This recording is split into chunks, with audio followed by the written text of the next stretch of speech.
सबसे पहले बात करते हैं पब्लिक एग्जामिनेशन संशोधन बिल 2026 की, जिसे सोमवार को लोकसभा में पेश किया गया। हालांकि विपक्षी हंगामे की वजह से सरकार की तमाम कोशिशों के बावजूद बिल पर आज चर्चा का आगाज नहीं हो सका। अध्यक्ष महोदय, I rise to move for leave to introduce the public examinations (prevention of unfair means) amendment bill 2026 to amend the public examination prevention of unfair means bill 2024. Thank you, Speaker sir. हंगामे, नारेबाजी और शोर शराबे से सराबोर सदन का ये नजारा सोमवार को लोकसभा में उस वक्त दिखाई पड़ा जब केंद्र सरकार ने पेपर लीक से जुड़े मामलों पर सख्त एक्शन के लिए अब तक का सबसे बड़ा बिल पेश किया। जो सदस्य इसके पक्ष में आ गए, जो सदस्य विरोध में ना गए, मेरे विचार में निर्णय हवालों के पक्षवा अनुमति प्रदान की जाती है। क्योंकि संसद के मॉनसून सत्र का पहला हफ्ता नीट पेपर लीक और छात्र आंदोलन से उपजे विवाद के इर्द गिर्द बिना सार्थक चर्चा के ही गुजर चुका था।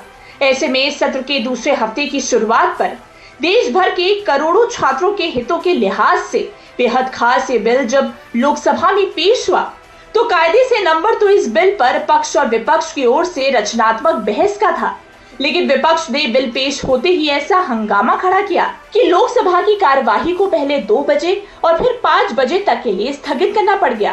कांग्रेस पार्टी और कुछ दल है उनको कहना चाहता हूं, विषय को भटकने मत दीजिए। इस वक्त स्टूडेंट का इंटरेस्ट, देश में जो एग्जामिनेशन होने का जो प्रक्रिया आज तक हमने देखा है उसको मजबूती से जो रिफॉर्म्स लाया है इस पे चर्चा होना ये सबसे प्राथमिकता होना चाहिए। इस वक्त मुद्दे को भटकाने के लिए और मुद्दे चेंज करने के लिए कोई कोशिश ना करें। इस वक्त स्टूडेंट का वेलफेयर, स्टूडेंट का फ्यूचर और स्टूडेंट का इंटरेस्ट ये हम सबका प्राथमिकता होना चाहिए। इतना महत्वपूर्ण बिल आया है, छात्रों के प्रोटेस्ट से छात्रों के द्वारा निकला कि पेपर लीक के मामले में कड़ी से कड़ी सजा होनी चाहिए। उस कड़ी से कड़ी सजा के लिए जो 2024 में कानून बना उससे भी कड़ा कानून लाने के लिए बिल आया और विपक्ष हल्ला कर रहा है। विपक्ष उसके इंट्रोड्यूस होने पर भी हाय तौबा मचा रहा है। तो ये क्या है? ये दिख रहा है कि ये लोग छात्र हितों में नहीं हैं।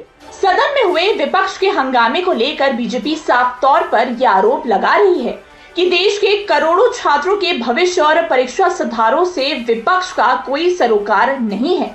आइए अब उस संशोधन बिल के बारे में भी जान लेते हैं जो केंद्र सरकार 2024 में बने कानूनों में बदलाव के लिए लेकर आई है। इस बिल के जरिए मोदी सरकार की पेपर लीक माफियाओं पर नकेल कसने की कोशिश। नए बिल का कानून बनने के बाद पेपर लीक करने पर 10 साल की जेल, 10 करोड़ जुर्माना लगेगा। साथ ही अगर सर्विस प्रोवाइडर कंपनी दोषी हुई तो 8 साल के लिए ब्लैकलिस्ट हो जाएगी। वहीं कंपनी के डायरेक्टर मैनेजर दोषी हुए तो 10 साल जेल, 10 करोड़ जुर्माना लगेगा।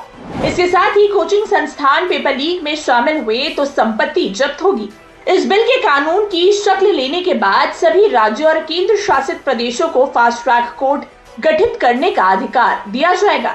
यही नहीं, सरकार ने पेपर लीक के मामलों की जांच का भी फुल प्रूफ प्लान बनाने का फैसला लिया है। केंद्र सरकार को इस बिल के जरिए विशेष परिस्थितियों में पेपर लीक मामलों की जांच के लिए स्पेशल टास्क फोर्स गठित करने का भी अधिकार मिलने जा रहा है।